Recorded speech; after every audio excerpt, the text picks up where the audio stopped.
Hi, welcome to the September 20 meeting of the CNCF IoT Edge Working Group. We have one item on the agenda today. We still have room for people to add more. And as usual, if we run out of the agenda items, we'll continue the meeting as an open forum, birds of a feather discussion.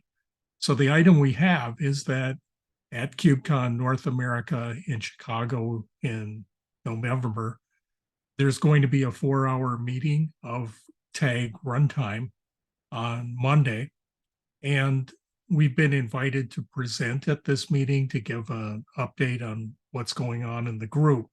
A few of us who are chairs have conflicts, and we're opening up for other members who might be attending, who could possibly show up for this event. It's a day one event. So you not only have to have the KubeCon registration, but to have registered for day one. If you don't have that, we may be able to ask the CNCF to cover the cost of that add-on, but that remains to be seen.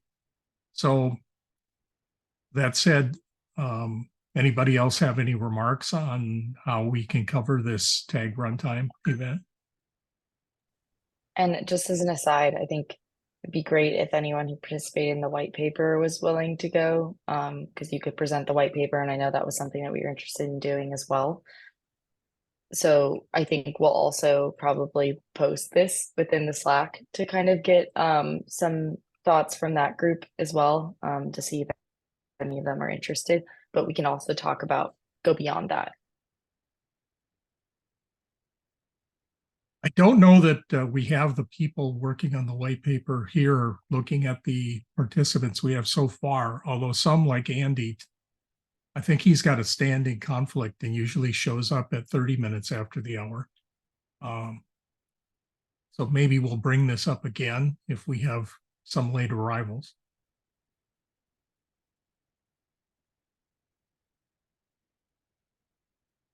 Okay, I don't hear volunteers standing up, but I think we'll bring this up again because Andy has usually shown up 30 minutes after the hour, and a few others are historically sort of late arrivals. So I agree that that would be great if they could bring that up at the meeting.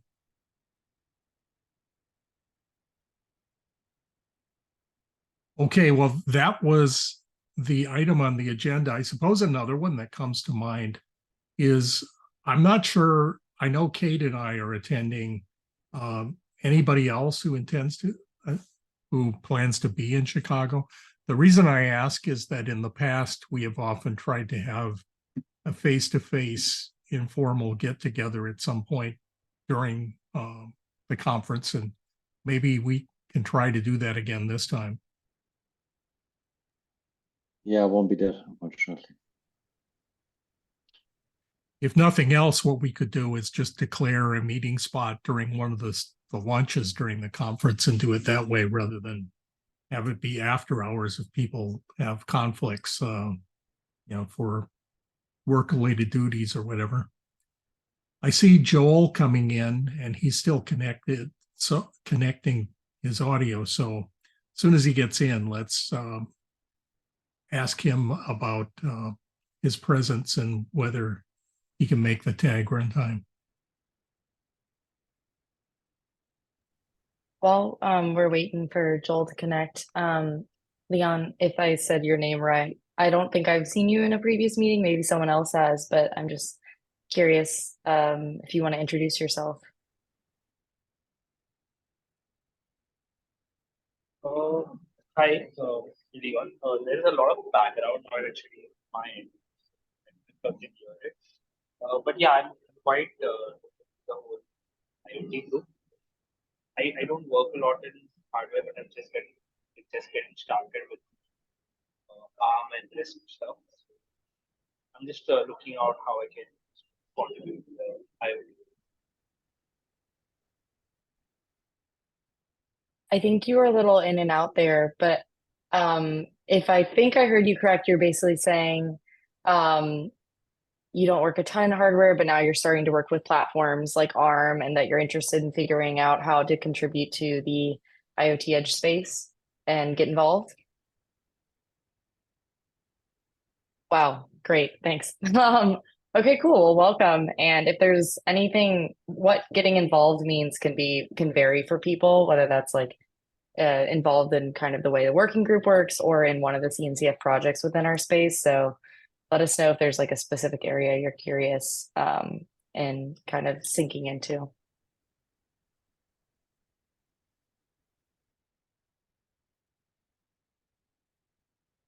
Okay, so Joel's on. Joel, you missed at the beginning. We have an agenda item to discuss participation on behalf of the group at a TAG Runtime session that's going to be at KubeCon North America in Chicago.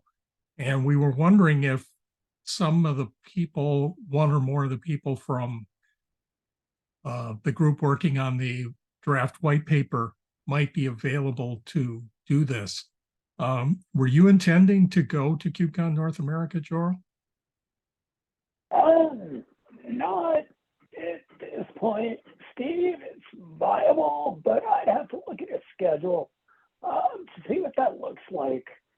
And Frank, Andy, Brandon, I don't know if they're going to be there or not. But Kate, I saw your post, and I just I saw that earlier this week. I haven't had a chance to respond to that, and perhaps the other done as well.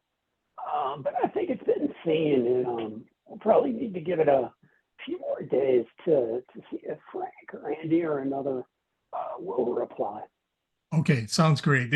By the way, that would be on November 6th. Okay. And in Chicago. Okay, well, I'm hoping that maybe Frank or Andy will show before the end of the meeting. Sometimes they arrive late, but in the meantime, let's change this over to just an open, free forum, birds of a feather discussion. I'll just throw out the open-ended question of who's seen anything interesting in the edge realm in the last few weeks? Steve, I actually, yeah, you're probably in the conference last week. Both you and Kate. I created a document I already shared in the Zoom. I was in the Slack channel as well. Just really what can be discussed in this particular meeting. Okay. So I think there's yeah. Let me try to share. I made some little changes. Okay, actually I cannot share. If you can open that. Yeah, just a minute. Let me make you a co-host.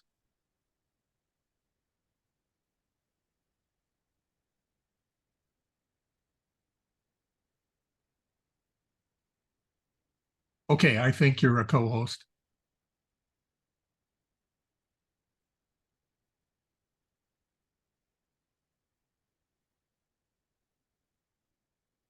Okay, I can see that.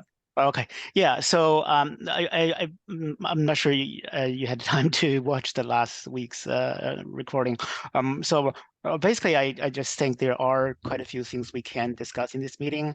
What I basically did is I just go back to the charter of the TAG Runtime and IoT Edge work group, and just go through what could be discussed in here. I think my conclusion after going through this is really to look into what we do here could be complement to what RF Edge Foundation do, because they focus more on the actual infrastructure, but we can actually focus on the actual technologies, the foundation that's used for what they do in the RF Edge Foundation, including the infrastructure and actually the workload itself. That's my conclusion. So, and add some random thoughts on what could be discussed when it comes to infrastructure and the workload, as well as each individual use cases. those are very, very random thoughts, not really something to be, looking just. So, and then this week I also look into the Earth projects, and I also talked to Joe, who is one of the Earth Edge lead, about what's going on in that world. So he recommended to look into a project called Careno, which is basically you can say that because it's more focused for the integrators. And then I actually go into the website. It's actually quite interesting. There's some additional information from the two of the talks down here, but yeah, there's all kinds of. But I think that actually this actually is quite interesting. So if you click this node, this one, it will bring you to this Careno projects. And in here, there is this is actually very interesting. There's a list called approved blueprints. And yeah, this one takes some time to come up. So what it basically does is it goes have a lot of use cases. Some of the familiar names, for example, KubeEdge is actually part of the CNCF projects. So if you click any one of them, they will have the details on what they are, and then there's a lot of details here and what technology they're used. So basically, in summary, what Earth Edge has been doing is they started with OpenStack, because that's what the technology they have initially, and then gradually added a new add-ons for Kubernetes cloud-native related technology. So I think what we can it could be interesting in this group. Obviously, need you case approval as lead, or any other co-chair for this group. I think it'll be interesting to go over this and discuss what's being used right now. Like for example, let me just bring. Is there any? Actually, let's go back to this document. Sorry, this is a. Sorry, I cannot find my document now. Where is it? Yeah, so let me go back to my, okay. So so this, for example, this one is a Careno building block. This is the initial building block slide, like almost 4 or 5 years ago. A lot of things have changed, right? So in here, you see that, OpenStack is here, Kubernetes is here. One interesting topic is because obviously the hottest topic right now is WebAssembly, right? How does WebAssembly fit in there in this picture? Like, is everything? I mean, it's working right now. It's already in production for some users. But what if you use latest technology? Which part of this function can be replaced using Kubernetes, using WebAssembly? And then I think that more and more it's probably not like either container versus or WebAssembly. It's most of the time it's both, right? Just like in the past, virtual machine has its own position, its own use in this world, regardless how popular, how mature Kubernetes is, right? So I think that will be interesting to just go over this and really dissect what's being used right now, and then the use cases and where new technology is available to possibly being resolve some of the problem was not resolved before, or maybe there is a better solution.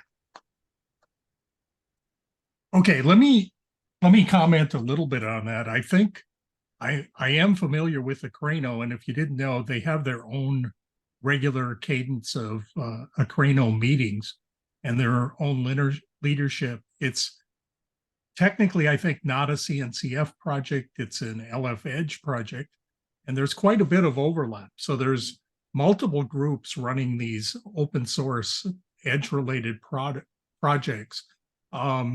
One of them, I think the one with the highest count is actually the Eclipse Foundation. Then there is the Linux Foundation, so that would be LF Edge. And then finally, the CNCF. The CNCF tends to have projects that have, this is my own opinion, but by observation, the edge-related under CNCF are kind of open-ended projects that perhaps could be used at edge, but also in a public cloud scenario. So they're sort of universal, where they might be principally found at edge, KubeEdge, for example, but some of them span from edge to a cloud and have integrating properties. Then when you get into the individual projects, some of these projects have one focus where they try to do kind of one job, like Acri does device discovery and management. And maybe I'm under or overselling that, but Kate's the authoritative one on that. But others like Acrano are sort of an integrating platform in some cases with plugins, and in some cases the plugins have options where they might have a choice of plugins to do something. Like, for example, maybe you can use Docker compatible containers or WebAssembly, and it's your choice. Maybe they have a network plugin. But others, like I say, focus on one specific thing. And they're kind of all over the map. Now, by my observation, this group is not here to kind of just echo these individual products, although sometimes we do when one of these projects has an announcement or a new release, or even something that hasn't been accepted by an open source foundation, is trying to gain adoption and visibility. We'll let them give presentations here. But the other role we play is kind of an integrating group for users where to solve practical problems, people not only need these foundational projects, but they also need applications implemented on top of that. And they need to integrate many of these projects, maybe cherry picking the best solutions for whatever they're trying to do. So I think we see ourselves as application focused and hopefully serving users who are trying to solve problems at Edge through use of open source tools. Just to give you an idea of how many of these things are out there, let me post in the chat. We did start a spreadsheet trying to consolidate all of the open source projects related to Edge. And I think it's it looks like it's almost 160 of these. And that spreadsheet lists the projects, what foundation, if any, is managing them, and just kind of a brief one-liner description of what they do. But there are a lot of these out there. And Acrano is one of the older ones by my observation. And I would characterize it as an integrating platform. And I believe it started out with primarily a telco use case. I agree with you. Actually, I probably didn't make myself very clear. This is actually the charter for the IoT Edge group.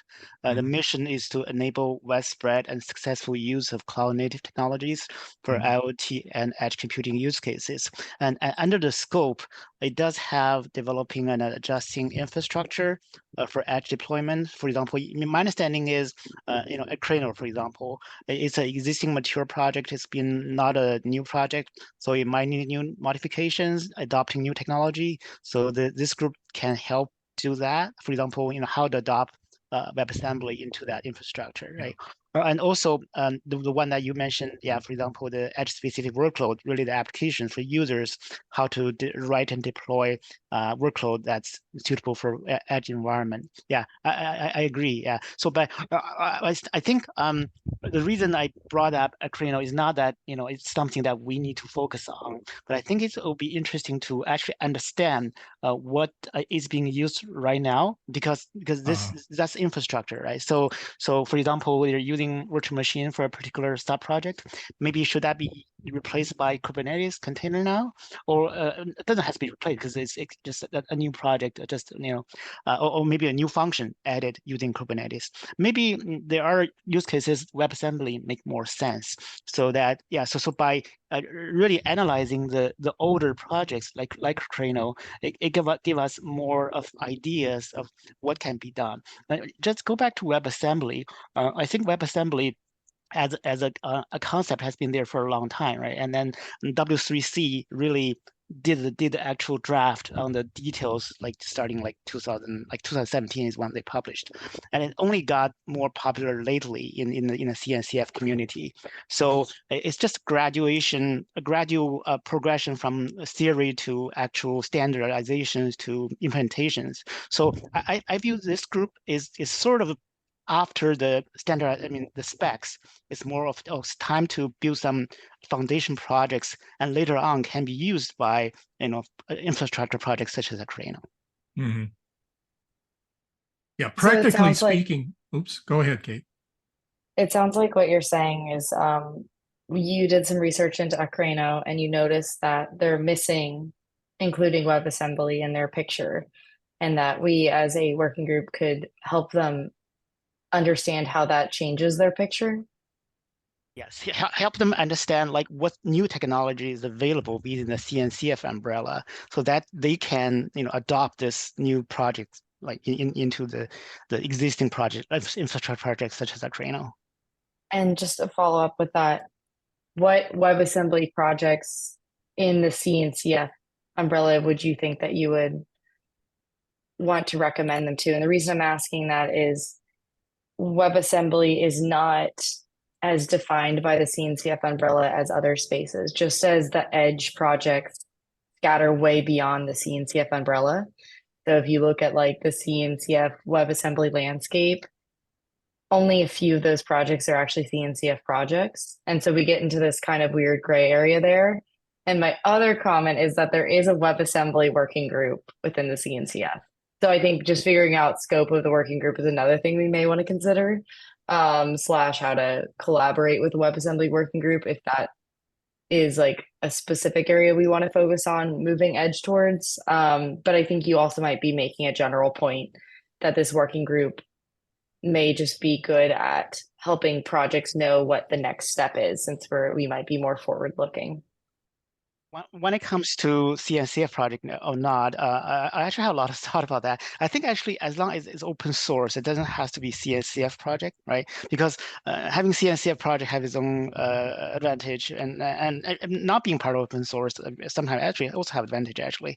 But as long as it's open source, it should be included as part of landscape, which the obviously the WebAssembly, the CNCF landscape already did that, right? So I think it's just when we're developing like really kind of a mapping of solutions in this group for Edge specific solutions. Yeah, I believe we can spell out both CNCF and non-CNCF open source projects, and then just need to be clear that which is CNCF project. So when people decide which to adopt, they can make decision based on that.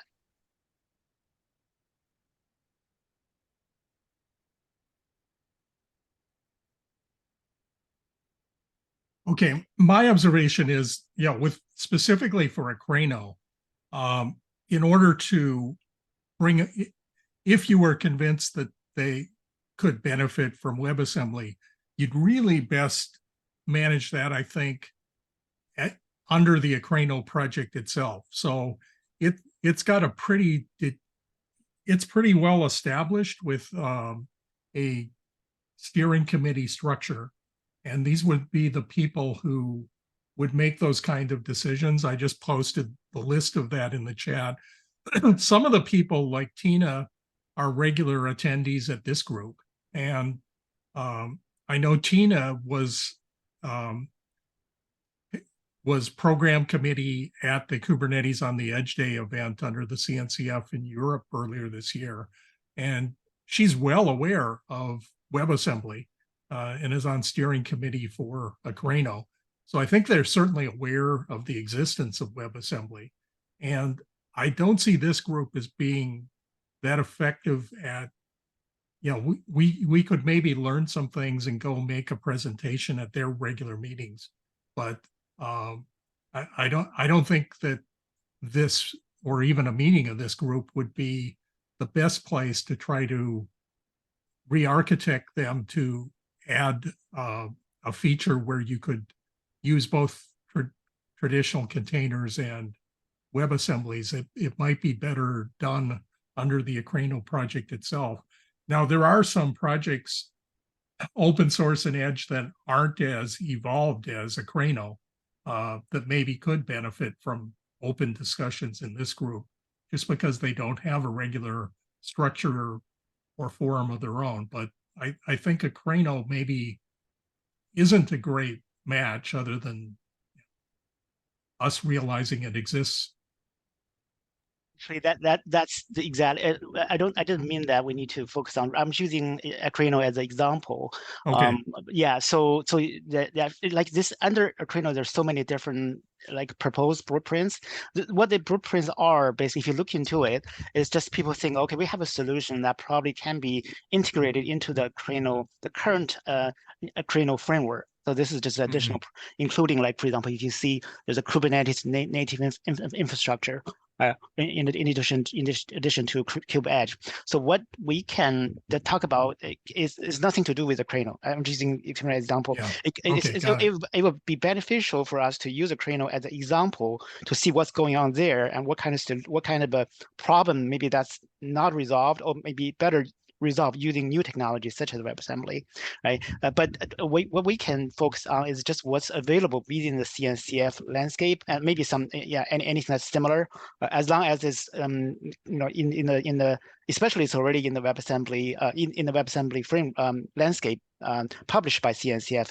We can include it and really just discuss that what kind of technology is available for if people like Akrino want to adopt it, but we don't have to, specifically help Akrino say, okay, you want to use this one. We don't. That's not this group's responsibility.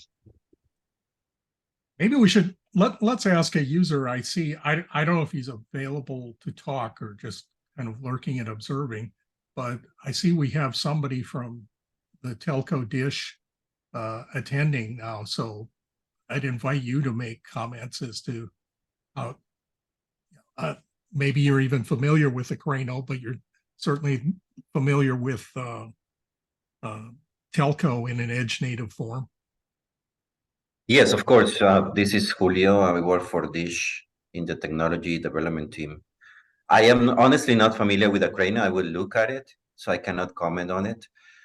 But yeah, I'm very familiar with the edge use cases that actually we are right now working on, and all the telco architecture and environments. So, but let me, I need some time to look at the Akrino and see how it fits our needs. Actually, this is a list of the project. Akrino is just the one that the RFH folks recommended to look at, because it's kind of integration projects. But other than Akrino, there's a whole bunch of other projects. So this is actually they have done a very nice job really giving some details about what each project is about. So yeah, again, Akrino is just an example, but I think for this group, I think it probably would be good to go into the technologies this project will find useful going forward to be adopted into their infrastructure.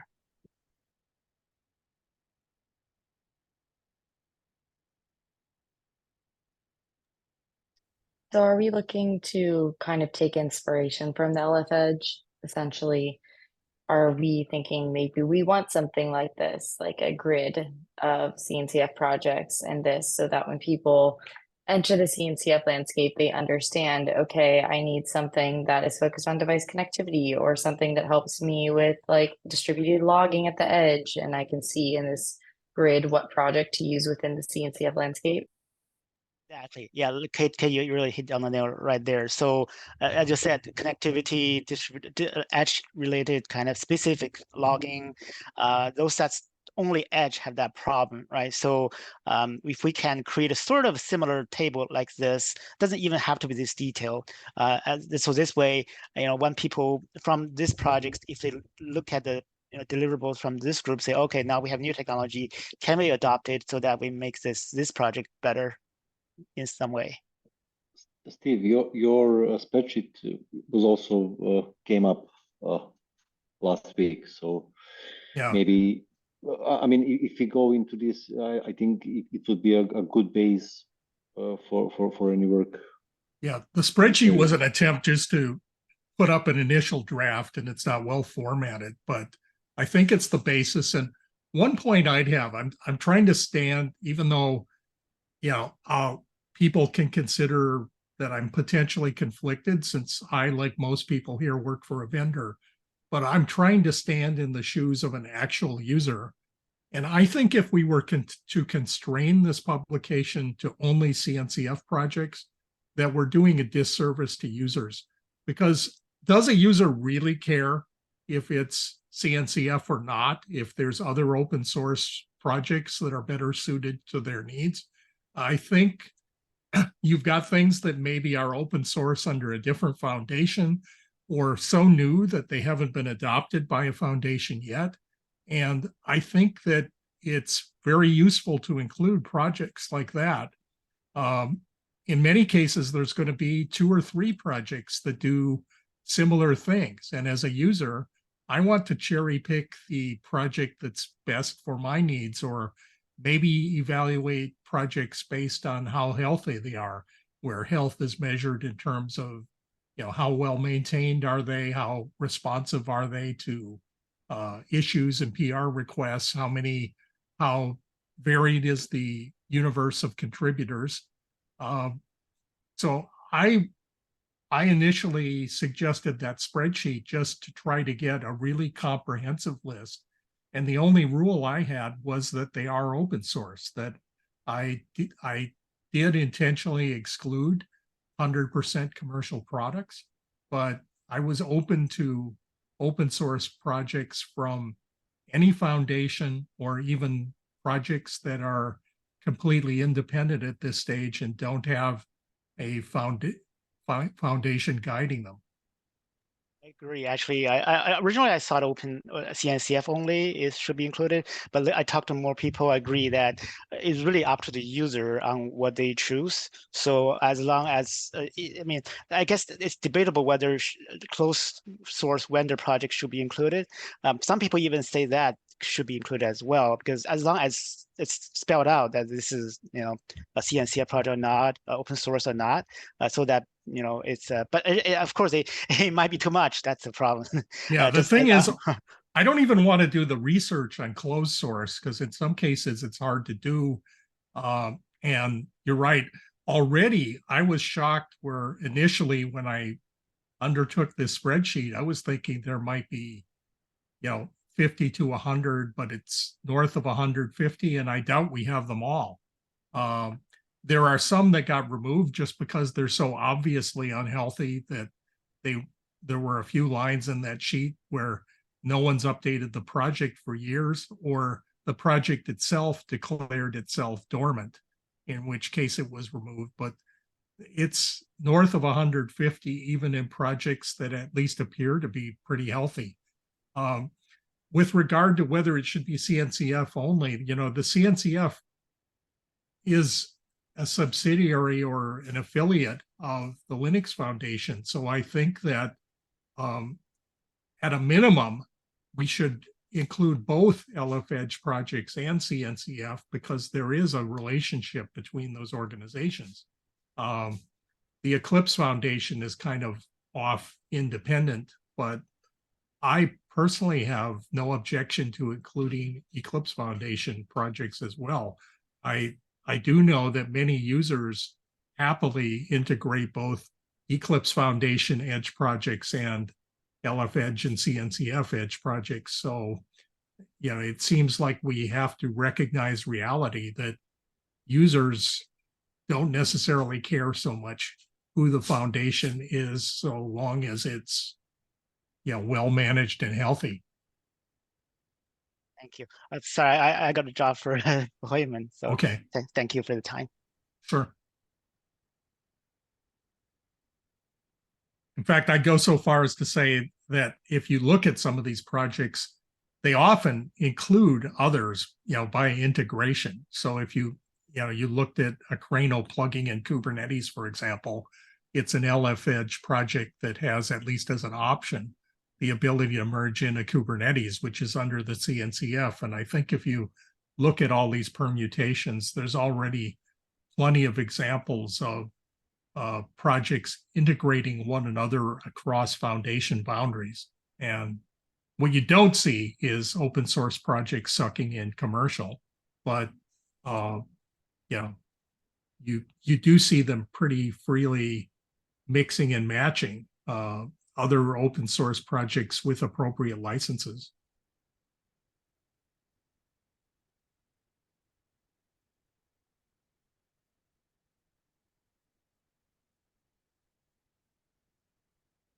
Okay, let's just go back to birds of a feather if unless somebody wants to continue that discussion, but who's seen something interesting in the past few weeks or the past month? I missed last meeting, so I was kind of curious as to whether anybody's encountered anything new and interesting.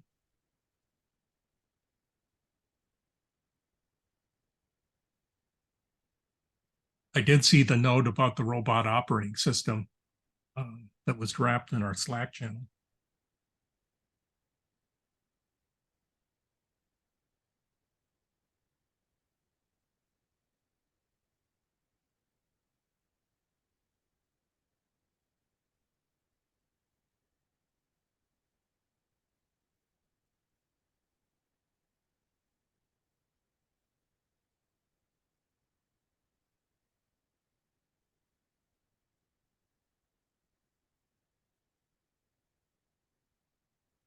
So, Kate, one of the things that got my curiosity at the KubeCon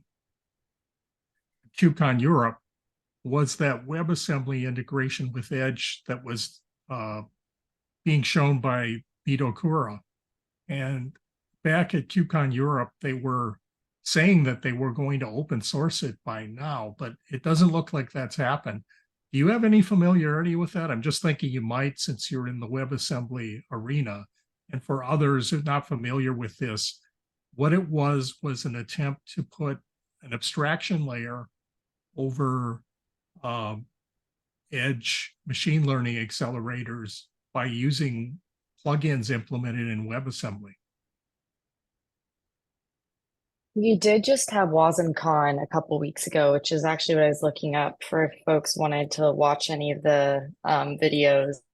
I just posted it there, but Mitakura wasn't there. And I haven't been following them since that announcement. So as to whether they are still going to open source that, I'm not sure. But there was another, Sony has like a subsidiary in Japan that presented in a keynote basically a full stack for the Edge that included WebAssembly. And that was really interesting. And that's one of these talks. And yeah, that might be the same thing because Mitakura is owned by Sony. Yeah. Then it probably is. Let me try and find the talk. They did once again say, okay, then it is the same company. There's a reason why I thought about it, I guess. And they once again said, we are going to open source it once the corporate powers give us the go ahead. And the CTO was there. Like it was basically a co-presentation between the CTO and the president or something like that. And the CTO said to the president, like, once the corporate powers let us, while the president's standing there. So I'm pretty sure like it's very much happening soon. And they keep coming to these like open source focused conferences to say they're going to open source it. So I feel like if they're going to say that twice, it will happen. It just hasn't yet. So, okay. But there's so is that WebAssembly Day? Are all the talks on that YouTube playlist? I'd like to go look at them myself. Yes, they're all here. And it wasn't just a day. It was the Linux Foundation / CNCF's first ever conference for WebAssembly. It was a couple weeks ago. So it was 3 days or 2 days. And then the third day was the Bytecode Alliance, which is the organization that is designing the WebAssembly systems interface / the component model, had a hackathon the third day, where everyone just kind of dove into pushing the component model further and to preview 2, which should come out in November. And so that was also a part of the event in a way. Like a lot of the same people who were at WasmCon came to the hackathon on Friday. So the conference itself was unique in the sense that almost everyone there knew what WebAssembly was and was a part of the ecosystem already. And I think that's something we got feedback around, was that it probably should have been expanded out more and advertised more to people who aren't as familiar with WebAssembly. For example, like people weren't really going up to the booths much because people knew all the companies. Oh, okay. So it was just like a really interesting conference in that way. But I think they're going to do it again next year. And the talks were really high quality because a lot of it were from people who are implementers in the ecosystem. And really talking about like, okay, how can I now build WebAssembly components in Python? Here's the tooling exactly for it, and I'm the author of this. Or what is a component by like Luke Wagner, who kind of wrote WebAssembly and designed it. And so it was really like really high quality talks. There's even one about rebuilding Linux using WebAssembly, like Linux kernel modules using WebAssembly. So people just went all over the place. Another was like browser-based SQLite. Someone is like created a company all around that. So yeah, it was a really interesting conference, and I'm trying to think of more of the edge parts of things. There wasn't like a specific focus on that besides that keynote, but yeah, it was certainly interesting. Yeah, I'm looking at the YouTube playlist right now, and there certainly are multiple. If I just search the playlist for the word edge, sometimes it's buried in things, a larger term like WASM Edge, but there actually are quite a few edge related talks there that I can see. It isn't like half of them or anything, but it's definitely more than one. I think it's not surprising if I think back to what the conferences were like in the early days of Kubernetes and containers. It's tough to find a lot of users at the initial conferences because, well, part of it is they're not aware of it. Part of it is that they don't necessarily jump on it right away until it starts gaining momentum and traction. And the early days conferences on both containers and Kubernetes were both tended to be predominantly insiders who were working on the tech itself as it evolved.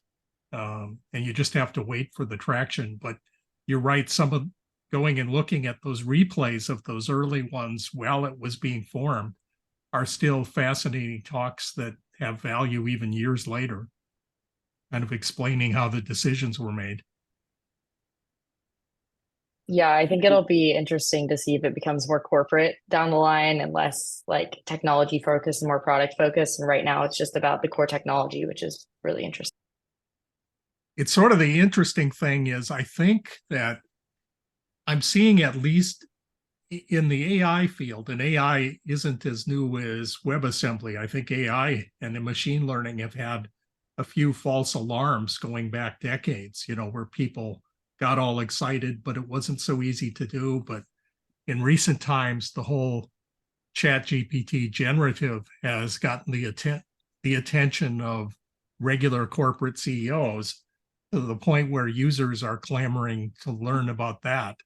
And it might not be fair because it's actually kind of old to compare it to WebAssembly, but it's almost like to get the user corporate thing, you have to have talks about use cases where they can get value out of it. Just to talk about how the deep dive into the internals kind of talks and things are not, from my perspective, going to put butts in seats where the audience is prospective users.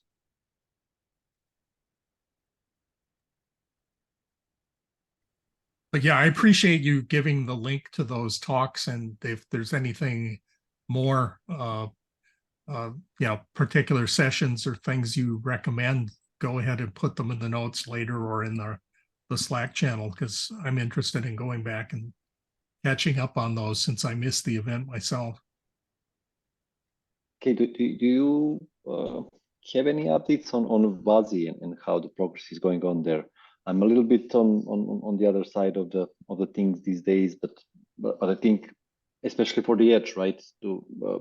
WASI is a big part for success of WASM on the edge. And if you have any good resources or sessions or something like that.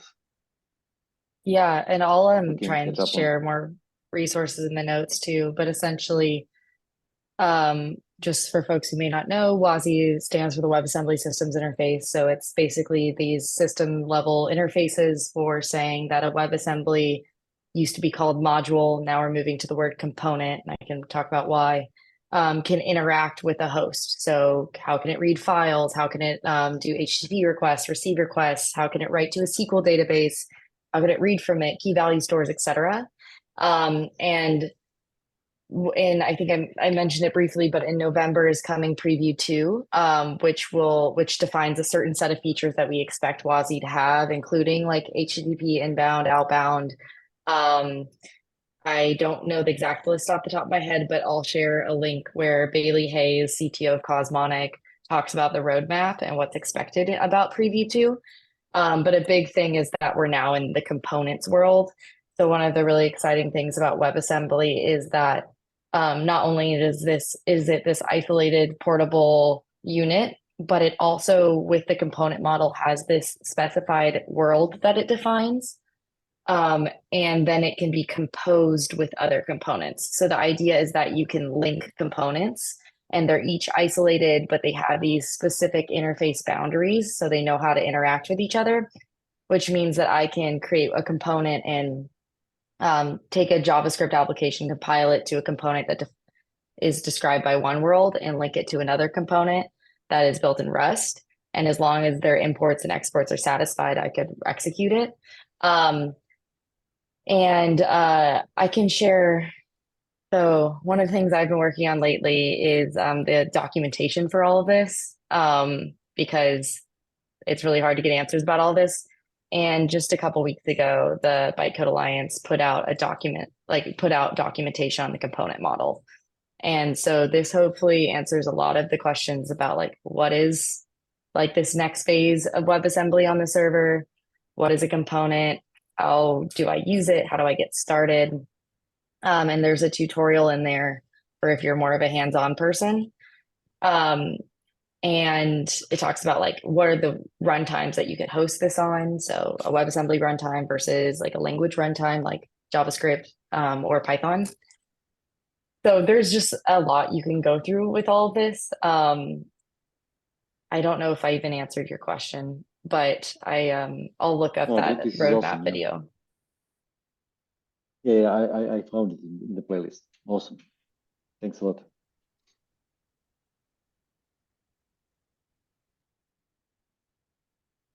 And one of the talks that I thought was really exciting was the one on sustainability of this. And Christoph kind of talked about all the research out there about serverless and compared it to WebAssembly, and then also talks about, does it matter what language you use to derive that module? How does that affect the emissions? And then one thing that we've been working on at Fermyon is, and this goes along with the AI thread that you brought up, Steve, is the question that, is now having a language learning model an essential part of a full stack application? And if so, Fermyon, we provide a platform as a service for serverless functions, which means we need to provide language learning models. So we now provide a way for WebAssembly applications to use LLMs. And the interesting thing is that with WebAssembly, you can do it in a more green way because they take milliseconds to execute. So instead of having to partition GPUs like you would with Kubernetes, you can instead timeshare GPUs. So you can queue them, like queue up requests, and the executions can complete. And in that way, you're able to use like a partition of a GPU or a full GPU for many applications at once, which I think is interesting. Yeah, that does sound fascinating, although having been involved with a project at my employer for partitioning GPUs, one of the issues became that people tend to want to interface to those through certain APIs, CUDA or whatever, and it becomes problematic just pumping those APIs through unless you're going to reinvent those as well. And then some of these vendors, the APIs are not necessarily open source, so there are licensing issues as well. So there might be some problematic details in getting that to work. Yeah, I think the key response to that is in the WebAssembly space, a lot of these solutions are serverless in the Mhm. way that like you don't need to know what's happening. So, for example, when someone writes a spin application, they're not figuring out CUDA APIs and stuff. They're literally just in their code, like importing a spin SDK and saying infer and passing their inferencing prompt. So I think yeah, with that approach to WebAssembly of it being more serverless and your application being not aware of what's happening behind the scenes, it's fine.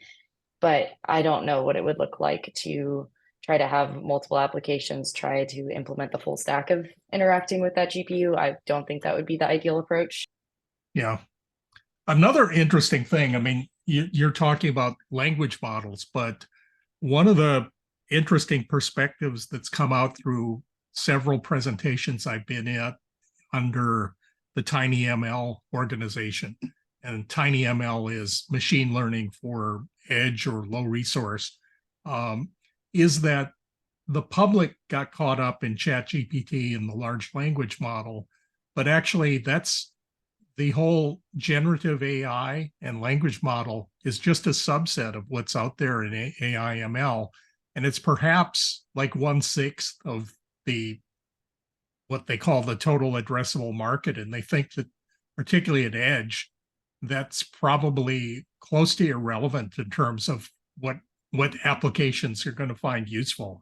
Things like classification, object detection is completely different from generative AI in chat, and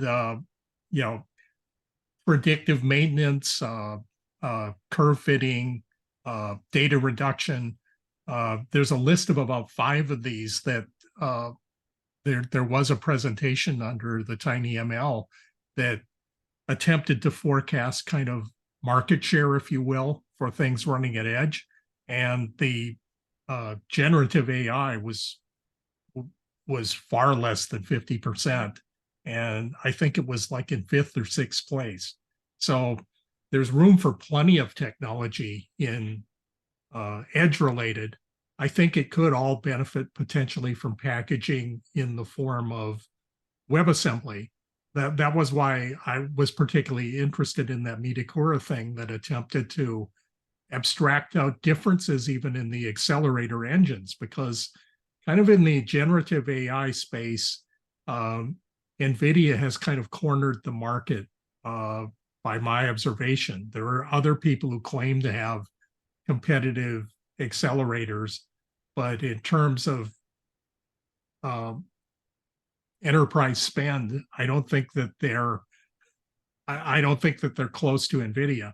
But when you go to the edge devices, that's in land grab mode, where kind of every vendor of processors has come out with models that have ML accelerators. They may only be suitable for runtime as opposed to training time, but that might be perfectly good for the actual use case. And that is so open-ended that the world might be calling out for tools that could abstract out the differences for those. And WebAssembly is a way to already abstract out differences in general purpose CPU. I don't know that it was engineered from the beginning to abstract out differences in accelerators, but there might be the opportunity to glue those two concepts together in some way. And yeah, I totally think so. I think you're on point with that. And this is kind of tying back into Metacora. They are using their own, so, and kind of back to what your question was, Dehan, but like I would love to see that article, Steve, if you could share it, about like what the common use cases were for ML on the edge, because I think one place that this group could potentially be helpful is in figuring out if the way that these worlds for WebAssembly are evolving are keeping edge in the picture for WebAssembly. So for example, if we were to look at the WASI-NN world, which is this world. So this is defining basically interfaces that a WebAssembly function could implement if it wanted to support neural networking. We could take a lens at this and say like, okay, Steve, from that article and research, we know that edge WebAssembly modules would likely only do this type of machine learning, and making sure it's a part of these kind of specifications. Because what is coming up is that there's going to be a WebAssembly registry called WARG, which is in like beta now, where people will be able to push these defined interfaces or worlds, so that then your WebAssembly platform could be like, I have these components that implement the WASI-NN world, and I know that I could run that on any platform that supports the WASI-NN world. And so the question is, do we need to create different worlds that are specific to edge scenarios, or can we make sure that edge scenarios are included in these worlds as well?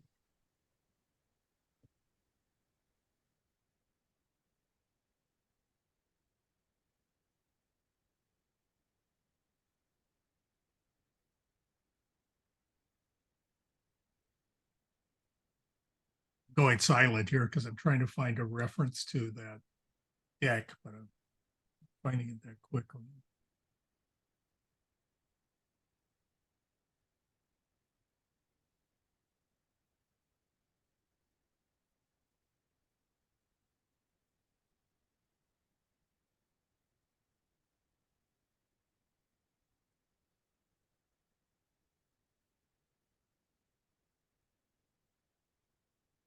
Somebody else talk. I think I found it, but I'm going to have to grab it to share.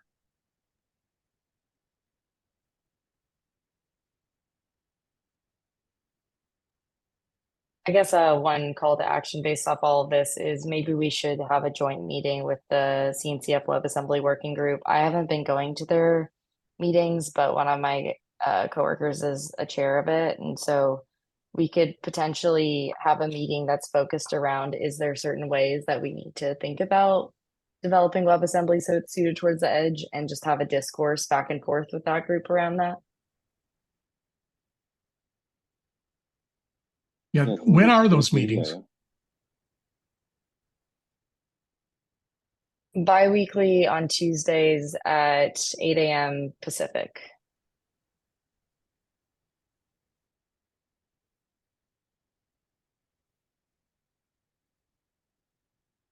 Okay, I think I'm sharing the slide that came out of this presentation I'm thinking of.